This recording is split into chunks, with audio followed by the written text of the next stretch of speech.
Shikos dashur, jeni me emisionin e mëngjesit në TVN, emisioni juj shpresoj i preferum, mas aspoacion ndoshta, ose para aspoacion. Çata dytë, më të mirë, në televizionin TVN. Mirë, ju tregova edhe më herët që do të lidhemi me Shpend Ahmetin në lidhje direkte.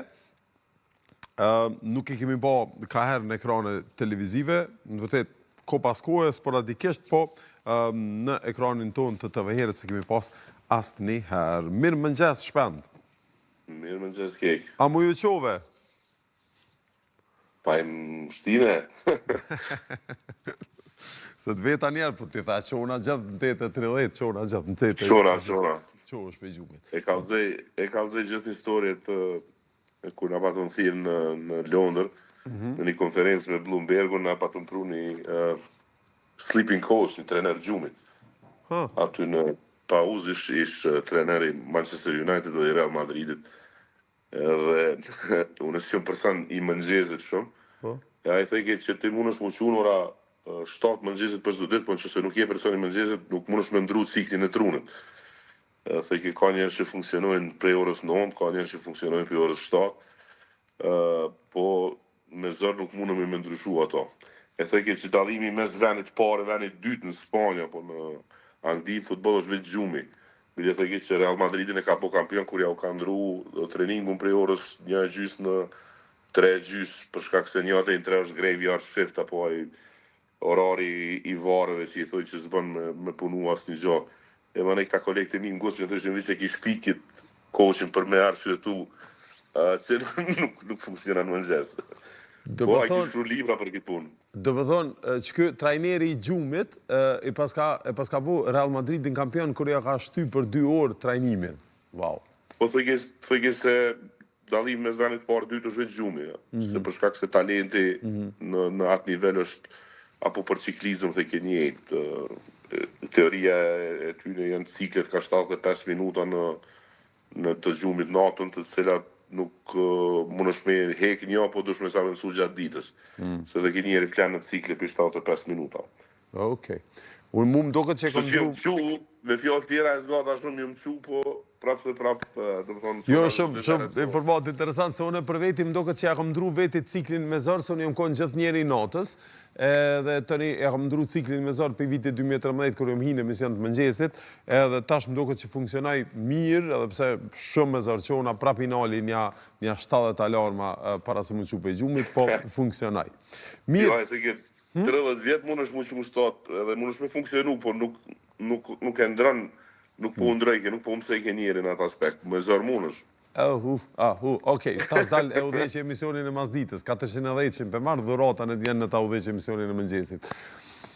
Shpenda e ty për cilë zhvillimit e fundit të kryeqytet na i kemi diskutu edhe para 2 dite, pas të pyqim se përna vynë ma shumë veç informata, dhe më thonë mas i ke qenë brenda, që kjo që në ndodhi me Prishtina parkingun, për shamu që tash mos për dijet, ata po thojnë që ende po bojnë gjoba, ende njerës dikush për pagun, djebile kom pagu për Prishtina parking, po Gjykata Supreme ja undaloj vendosjen e blokadave në kere, çka ka ndodhë aty?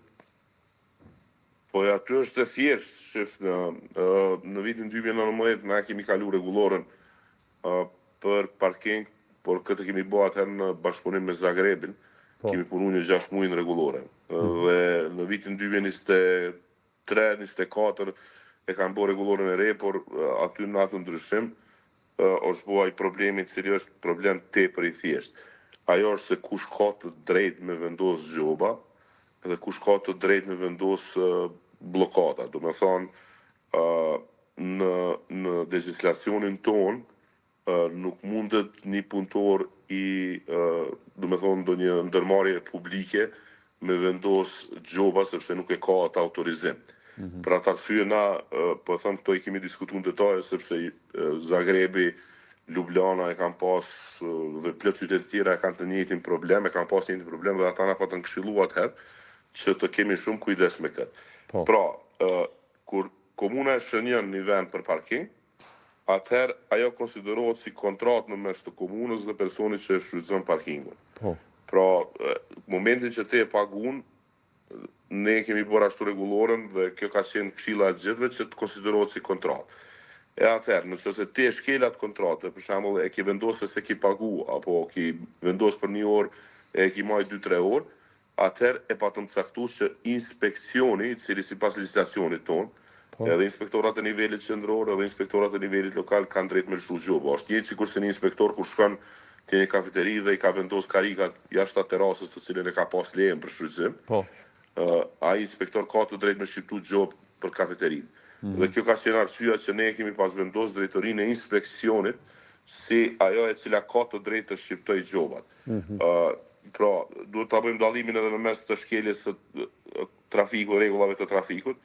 Pra, nëse një makinë është parku në trotuar, aty s'ka fare punë Prishtina Parking, ka as Komuna Prishtinës, është çështje e policisë, sepse është shkelje rregullave të trafikut. E po ashtu ka qenë, si me thonë kështu, grejeri apo ngjyrhini aspekti a ke drejt me marrë me marimang makinën pasi që tjetë për një periudhë të gjatë në një vend parkim të cilin nuk e ka pagu. Në vitin 2024, administrata tanishme e komunës e ka ndru këtë dhe në nenet e përcaktuara ka thonë që punëtori i Prishtina Parking ka të drejt që ta vendos gjobën dhe ta vendos blokadën në makinë. Kjo është dërgu përmes OEQ-s që është ajo për çështje ligjore që i ndihmojnë qytetarëve, kanë dërguar një herë në komunë disa muaj me radhë, ju kanë thënë që disa nene të përcaktuara ka dhe çështje tjera që janë me parkingje rezidenciale, por kryesorja që ka bë më shumë të buj kanë thonë ndroni këto se nuk e keni në rregull, nuk ka drejt, domethënë punëtori i Prishtina Parking me shqiptu gjoba apo me vendos blokadë. Komuna nuk është përgjigjë dhe kanë dërguar në gjykatë supreme i kanë shfuqizu ato nene. Pra, nuk është shfuqizu rregulloria e parkingut në aspektin që duhet paguash për ato që e ke shfrytzu, por ajo që ka ndodhur tash, nëse komuna nuk e ndron shpejt, nuk ka të drejtë Prishtina Parking që të vendos gjoba apo që të vendos blokada në rrot. Okej, të më thonë, ma herët ka qenë policia në bashkëpunim me Prishtina Parking me i bloku veturat? Inspektorati ka pas drejtë të shqiptoj gjobë. Në qofse kemi të bëjmë me ndonjë, do me thonë, marimang apo çështje tjera, atëherë policinë e ke thirrë. Ne pa të mbosi praktik, edhe kem dash me bëj një bashkëpunim më të thellë me policinë, që të paguajmë kohë sekondare që quhet, do me thonë, ka policë që përveç orës orare të rregullt punojnë. Për shembull në sigurimin e komunës së Prishtinës, në plotxha i paguajmë pare shtesë. Ka qenë ideja që gjithmonë të jenë në thirrje të jetë një policë me ekipe kur ka vendosje të blokadave apo të marimangës apo gjëra të tilla. Këto e kanë ndru, sigurisht ka qenë më lehtë për Prishtina Parking vetë me vendos gjoba, por megjithatë ligji është ligj, nuk mundet një punëtor i një kompanie të shqiptoj gjoba. Okej, kemi edhe një 12 minuta, sa i përket për logut, tash do më thonë, dëgjova për një asambleisti që tha, komuna e ka në interes me dëmtu Prishtina pastrimin, pse komuna po thotë që mu pagu faturat në komun, këta po thonë si pas regulores duhet mu pagu të pastrimi tha na ka met komuna bërë, s'po mune me funksionu, edhe mbet Prishtina në bërlog, si Birminghami, Napolin e kemi pa ma heret, ato i që apëndodhë? Problemi është, i pari dhe kryesori është që pastrimi është një kompani regionale. Dhe, do me thonë, i shërben 7 komunave, që do të thotë se Prishtina e ka 75% pronësi në bjatë kompani. Pra, me 75% pronësi dhe gati po thuaj se të gjitha makinerit janë, apo fuqia e pastrimit është Prishtina, megjithatë përzgjedhja e bordit dhe përzgjedhja e drejtorit ekzekutiv bëhet përmes votave të krejt këtyre komunave. Dhe kjo gjithmonë ka shkaktuar problem për shkak se nuk ka një llogaridhënie të drejtë për drejtë në të cilën, do të thonë, ka qenë gjithmonë situata që kryetarin e ke prej një partije tjetër, ndërsa drejtorin atje është caktuar prej komunave të cilat nuk kanë qenë me parti të njëjta sikurse kryeqyteti. E tash, prej kësaj rrjedhin plot probleme sepse po i dëgjoj që këto po e thot kryetari tanishëm që kryeshefi nuk po e ndëgjon për, do me thonë, për i ka rrit rrogat, po kërkon para. Kjo është problemi, kisha me thonë, bazë i cili i shkakton këto probleme tjera. Tash na kemi pas ndru rregulloren, ku kemi bërë që mbeturinat me u pagu në komunë, për arsye se kishim më shumë mundësi me mbledh pagesën. Sepse mbledhja e mbeturinave është një prej këtyre të mirave që i quajnë mira publike ku ti s'mundesh me ndalu dikujt që se pagun. Sepse kur se pagun rrymën tanalin, kur se pagun ujin tanalin, kur se pagun për llogun nuk mundet me tanal hedhjen e mbeturinave me çuj kështu. Dhe na patëm lidh me tatim në pronë në mënyrë që do të thonë përmes tatimit në pronë të bëhet edhe ajo obligative, kurse paguajtë tatimin pronë tu kufizoheshin disa shërbime të tjera për komunës dhe ideja ka qenë që ta mbledhin. Dhe kjo funksionon mirë në çdo 3 muaj. Por tash ka ndodhur, ato para nuk i shkojnë direkt pastrimit, por i shkojnë komunës në një buxhet të përgjithshëm, i cili pastaj e kontrakton pastrimin, e mundet me kontraktu edhe kompani të tjera private, siç ka ndodhur në Prishtinë, dhe ti pastaj e paguan për shërbimin. Dhe kjo gjithmonë shkakton diçush një farë vonese, sepse edhe që për atë arsye pastrimi kërkon që të paguhet te pastrimi, sepse kur e paguan 6 euro, ju shkojnë 6 euro atyre. Kur i merr komuna, është gjithmonë problematike sepse gjithmonë ka një vendim, domethënë i merr parët, vendosen në buxhet, dush mi zotu, pastaj i dedikon ato parë dhe më në fund të bën pagesën. Dhe tash ajo shkakton probleme, sepse shumë shpesh siç ka ndodhur tani, thot 2.7 milion euro janë borxh të komunës, domethënë ekziston një borxh i cili vazhdimisht përcillet vit pas viti, por kjo është ai tensioni që po them. I vjen kryetari dhe thotë, jo se keni fshi mirë, s'po t'i jap si kash apo ja vonon pagesën gjithmonë, pra nuk e konsideron si një kompani private, në anën tjetër nuk e ka kontrollin si mbi një kompani publike. Dhe në fund qytetarët e psojnë, pra na jemi kujdes gjithmonë me i pas marrëdhëniet e mira me pastrimin, sepse vërtet ç'është sabotim atë sabotimi gjithmonë është shumë i rëndë në këtë aspekt, sepse për 2 ditë mbushet qyteti Bërllog.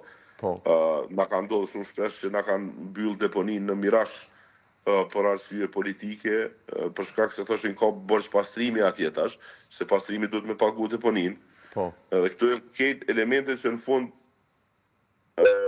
ndoshta mua ty na interesojnë aspektin e çka po ndodh, por shumicës e qytetarëve ju intereson pse s'po mblidhet Bërllogu. Atë ndoshta është zgjidhje me pas një kompani komunale, jo rajonale. Po unë e kom po atë punë, por domethënë e kam thënë edhe letrën zyrtare që ne dëshirojmë të ndahemi. Domethënë që ta nxjerrim dhe t'i marrim 75% të kamionëve e krejt ato, por kjo ka shkaktuar jashtëzakonisht shumë probleme për 6 komuna të tjera përreth. Okej, problem s'ko ka krejt. Unë mendoj që krejt faji i komunës, se tash s'ko ka krejt faji i komunës. I shkakton shumë probleme, sepse unë mendoj që zgjidhja më e mirë është që Prishtina me pas kompaninë e vet. Dhe që ta ndaj këtë 75%, ti mbledh, domethënë, 75% aseteve, 75% borxhe, në mënyrë që të jetë shumë më funksionale, sepse kek në deri vonë është konsideruar që Bërllogu është liability apo diçka si borxh si përgjegjësi, në ditë sotit në përbot Bërllogu është aset. Pasuri. Për shkak se mund të bësh edhe prodhim trymës, mund të bësh edhe produkte të recikluara për saj, domethënë sot me i pas që ka Prishtina mbi 100 ton, ajo është aset dhe mund të kthehet edhe një përfitim tjetër për komunën. Përderisa na dorëzojmë Bërllogun në Mirash, i cili është një deponi regionale, atëherë është paksa më e vështirë që ta kemi si aset dhe ta definojmë se cili është Bërllogu i Prishtinës. Pra, në ditë sotit, në për qytetet evropiane, lufta për Bërllog është pak më, domethënë luftohet si aset për ta marrë, sepse mundësitë e bërjes diçka me atë Bërllog janë shumë të më, e jo si që kemi sot deponi në Mirash që realisht duket si në një filmi apokaliptik ku dalin gazna të ndryshëm dhe kemi një rend Bërllog organik e pastaj një lloj është shumë gjendje e rëndë në atë deponi. Të vëdhën, në fundit s'ka ka krejt faji komunës, se unë kesh të në fillim të emisionit të akuzu këgja komunën, thash po dojnë me bu një kompani private, që shtu për ndëgjaj, që e të nderojnë e kejtë. Por gjithmonë është faji komunës. Okej, gjithmonë është faji komunës. Në fund kryetari ka përgjegjësi ndaj publikut.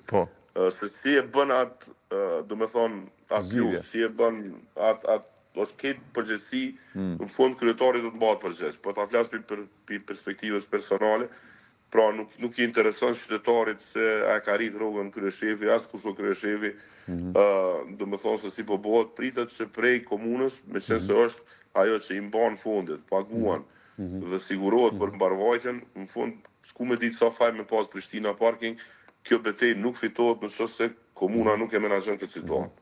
Okej.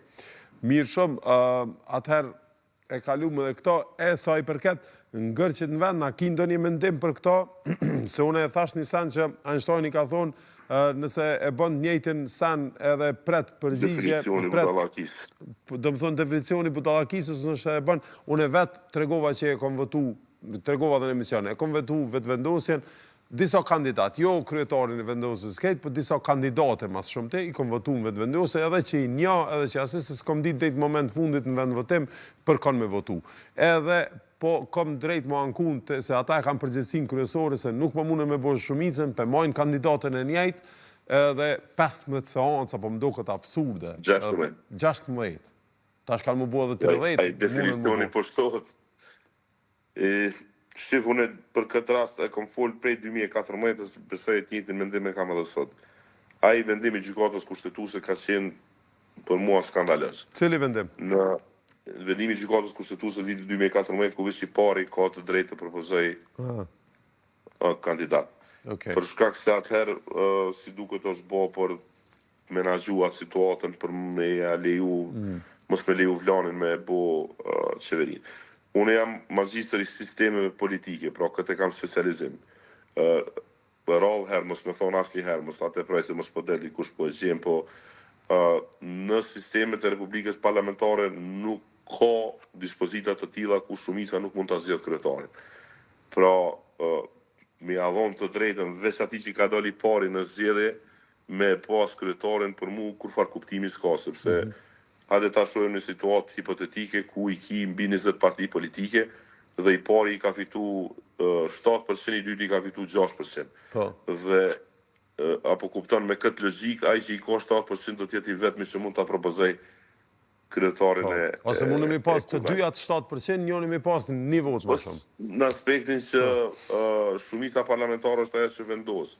Zakonisht në sisteme të tilla, me qenë se i kemi 120 deputet, për shembull, do të kishte shumë më mirë mundësi që të caktohen kandidat i cili mund t'i ketë 30 nënshkrime, duhet t'i ketë 30 nënshkrime dhe atëherë i ki veç mundësinë e 4 kandidate dhe shkohet deri në kur shkojnë një kundër një dhe s'ka çare pa u zgjedh. Kjo përjep një zbrasin ligjore, një loophole që po përdoret vazhdimisht në çdo, domethënë në çdo zgjedhje.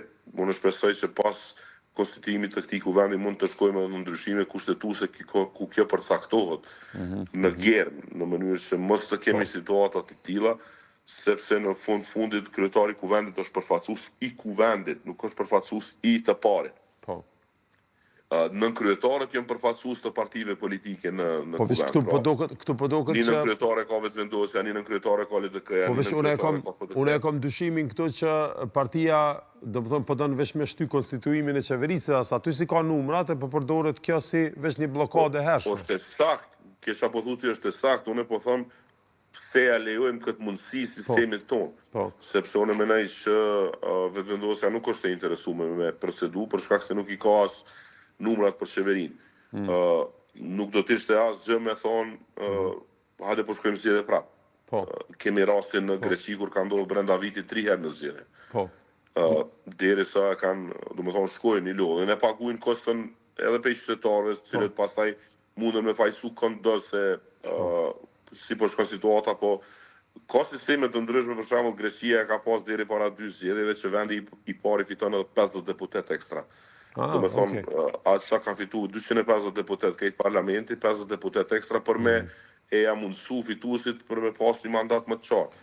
Ka situata si në Turqi ku pragu ka qenë 10% dhe vetëm gati 3, maksimum 4 parti kanë kalu pragun dhe kanë bërë koalicionet më të lehta. Ti ke sistem si në Angli që është me zona ku ti mund është mi pas 15% votës, po mos me pas asnjë deputet. Se cili deputet është i një zone dhe është first past the post. Kush do që deli pari fiton. Pra shumica definohet në mënyra të ndryshme në shtete të ndryshme, por situatë si kjo nuk kemi. Si duket as opozita nuk është interesuar me shty përpara, sepse edhe ata mund ta bëjnë një lëshim këtu me thonë hajde votojmë të shohim a ka qeverim, por nuk i kanë as ata numra. Po. Dhe këtu që thonë gjithë kush i ka numrat e kërkush si ka numrat. Okej. Shpend, faleminderit shumë, na deshta me folë edhe për Trumpin, po metëm po kohë. Mos po të ngucit e Trumpi, kështu që mirë, do të thonë bjen që fajin shumicën e rasteve e tim, teorikisht veç një pyetje veç për fond po edhe jo me më përgjigj. Teorikisht a mundet me ndodhë që 200 herë mu mbledh kuvendi edhe mos me zgjedh kryetarin. Po. Mundet me ndodhë, teorikisht, do të thonë me kalu 400 ditë po kryetar të kuvendit. Pa masi ka ndodhë 16 herë s'ka arsye. Okej. S'ka do të thonë ndonjë afat. 200 herë përderisa nuk ka ndonjë ndryshim të fakteve. Okej. Mirë, faleminderit shumë shpejt e kalofsh një ditë shumë të mirë. Faleminderit shumë keq. Shumë. Tuk, të fala.